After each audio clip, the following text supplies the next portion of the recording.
नमस्कार दोस्तों। प्रस्तुत है रविंद्रनाथ ठाकुर द्वारा लिखी कहानी दहेज।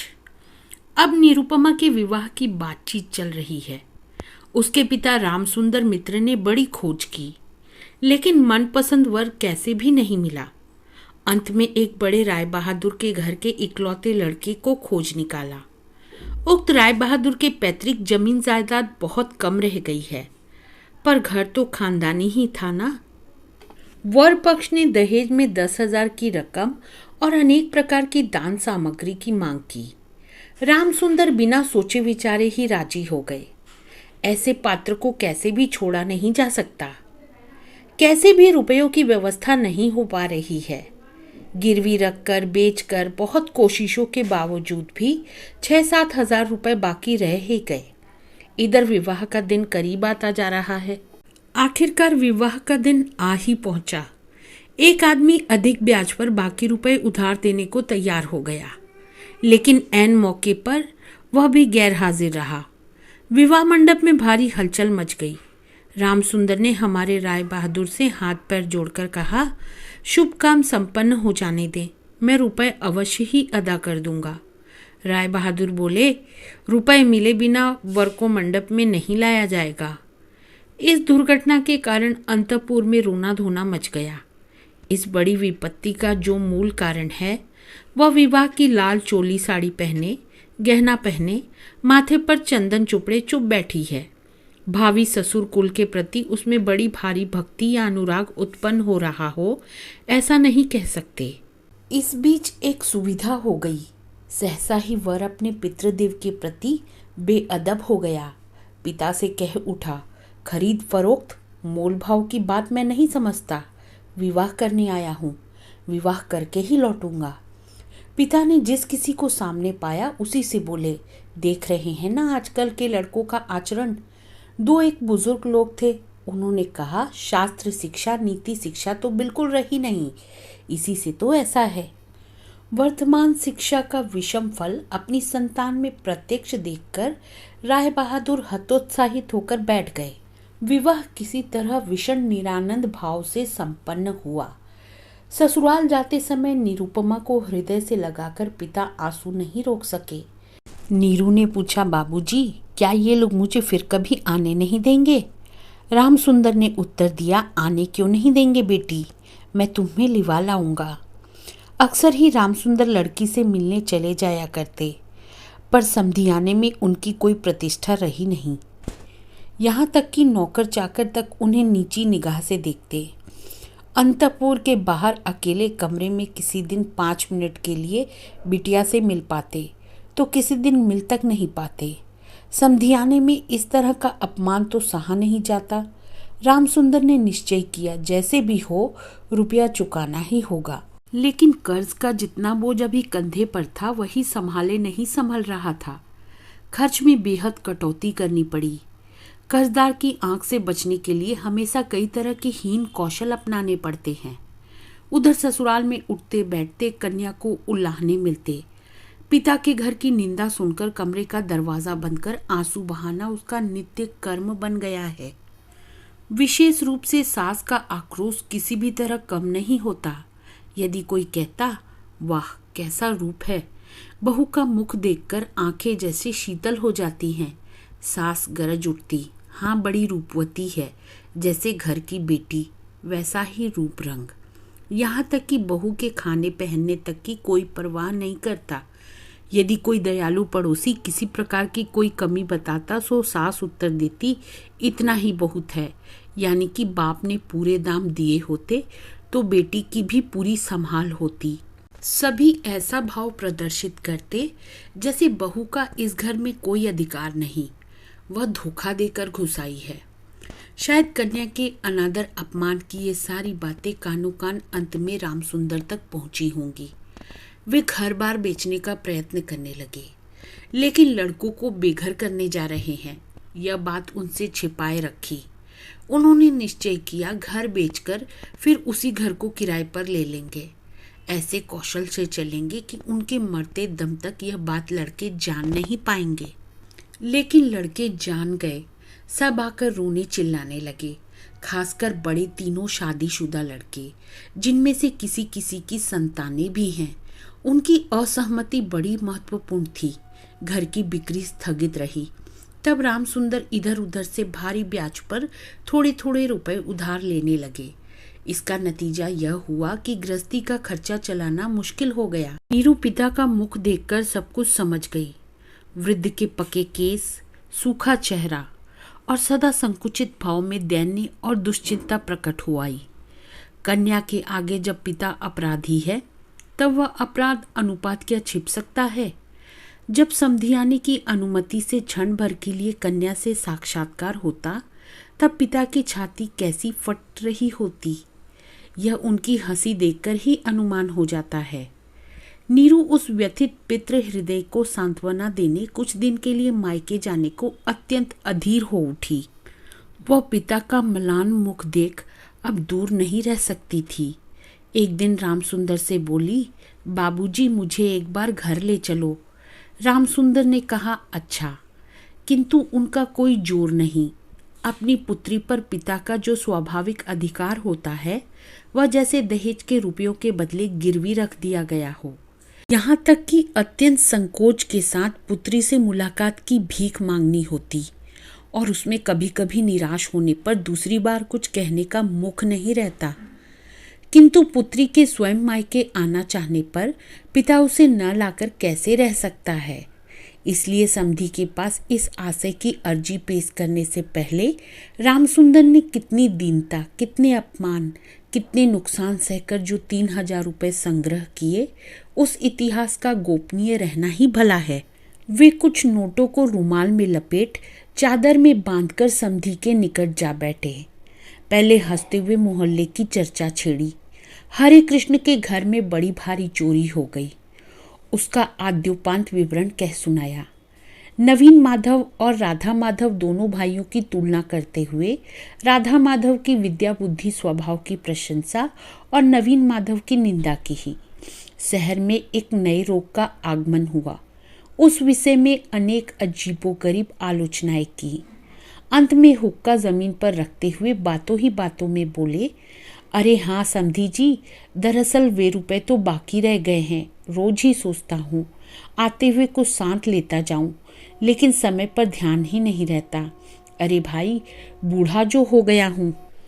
ऐसी एक लंबी भूमिका बांधते हुए अस्थि पंजर की 3 अस्थियों के समान 3 नोटों को अत्यंत सहज भाव से, अत्यंत लापरवाही से बाहर निकाला।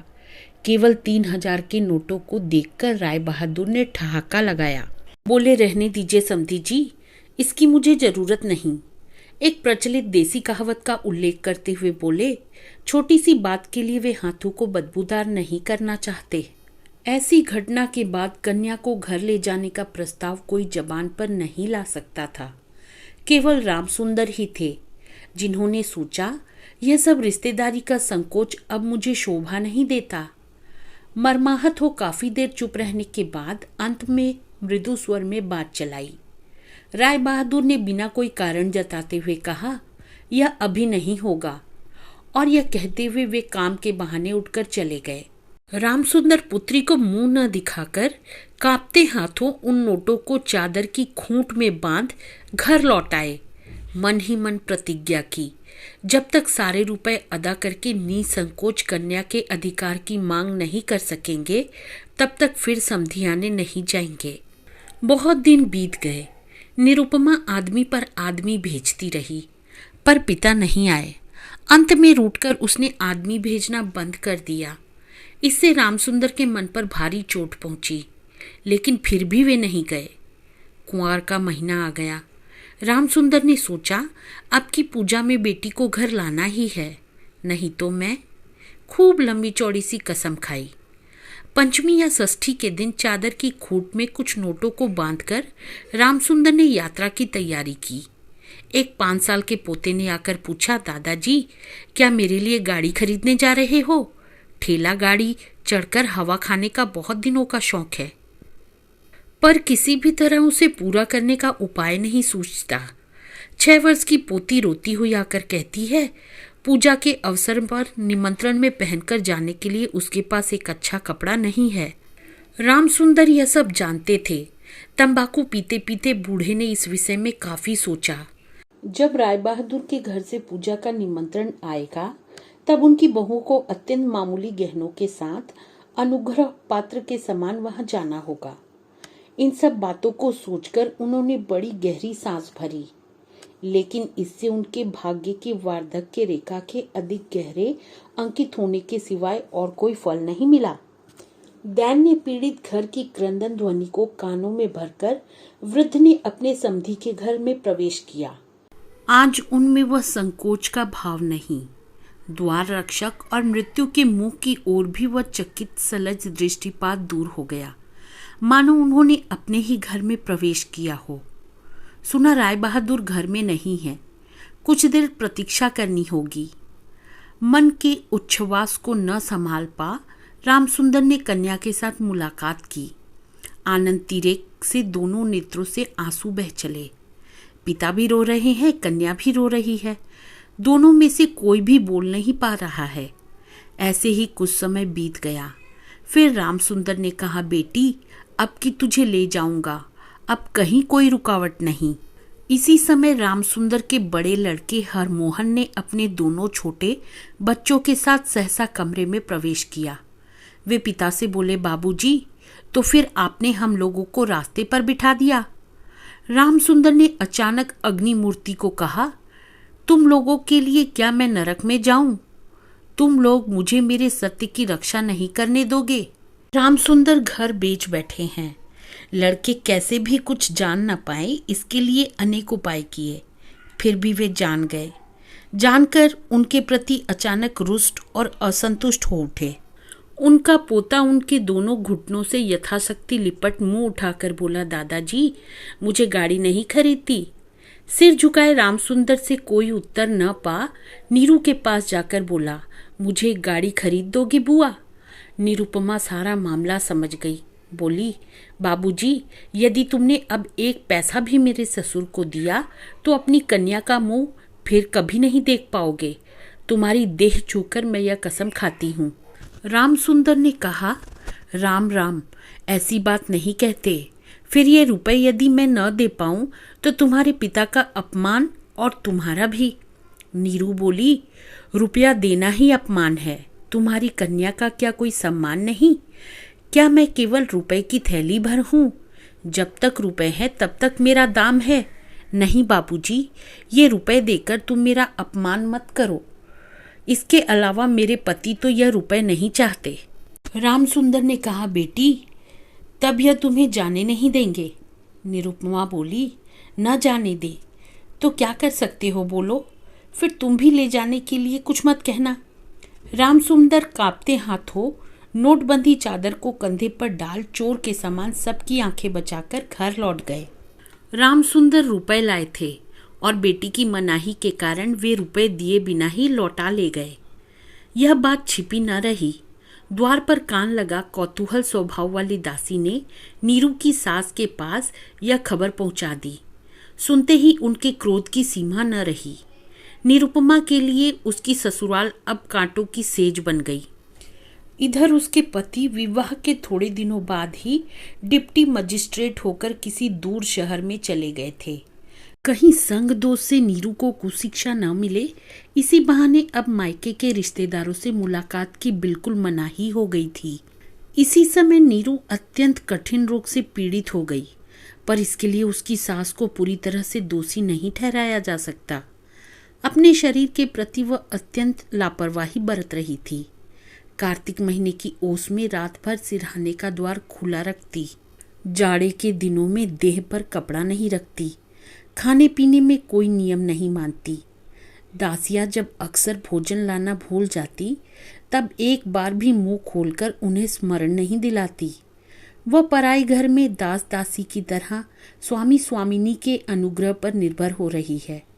यह संस्कार उसके मन में बद्धमूल हो रहा था, लेकिन इस प्रकार का भाव भी सास को सहाय नहीं था।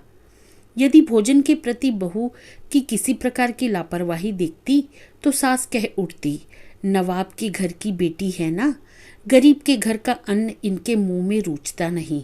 फिर कभी कहती, एक बार देखो तो कैसी बुरी शक्ल बना रखी है, दिन ब दिन जैसे जली सूखी लकड़ी सी हुई जा रही है। रोग जब गंभीर होता गया तब सास बोली, ये सब इसके नखरे हैं।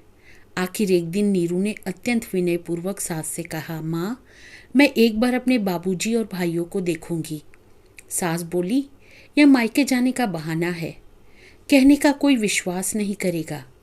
जिस दिन संध्या के समय नीरू की सांस उखड़ने लगी, उसी दिन पहली बार डॉक्टर ने उसे देखा था और उस दिन ही डॉक्टर के देखने का अंत भी हो गया। घर की बड़ी बहू मरी। खूब धूमधाम से अंत्योष्टि क्रिया संपन्न हुई। जिले में प्रतिमा विसर्जन समारोह के बारे में राय चौधरियों की जैसी बड़ी लोक प्रसिद्धि है। बड़ी बहू की अंत्योष्टि संबंधी राय बहादुरों की बहुत कुछ वैसी ही ख्याति फैल गई। ऐसी चंदन काठ की चिता इस इलाके में कभी किसी ने देखी नहीं। ऐसे समारोह का श्राद्ध अनुष्ठान भी केवल राय बहादुर के घर में ही संभव था। सुना जाता है इससे उनके ऊपर कुछ कर्ज भी हो गया। राम सुंदर को सांत्वना देते समय उनकी बेटी की कैसे महासमारोह के बीच मृत्यु हुई, सभी ने उसका बड़ा विस्तृत वर्णन किया। इधर डिप्टी मजिस्ट्रेट का पत्र पहुंचा, मैंने यह सारा बंदोबस्त कर लिया है, इसलिए मेरी पत्नी को फौरन यहाँ भेज दें। राय बहादुर की श्रीमती ने लिखा, बेटा, हमने तुम्हारे लिए एक दूसरी लड़की का रिश्ता तय किया है, इसलिए छुट्टी लेकर फौरन आओ। इस बार 20,000 का दहेज और हाथों हाथ अदायगी। तो दोस्तों, मुझे उम्मीद है कि आपको यह कहानी अवश्य पसंद आई होगी। अब मिलती हूँ अगली कहानी के साथ, तब तक के लिए अलविदा।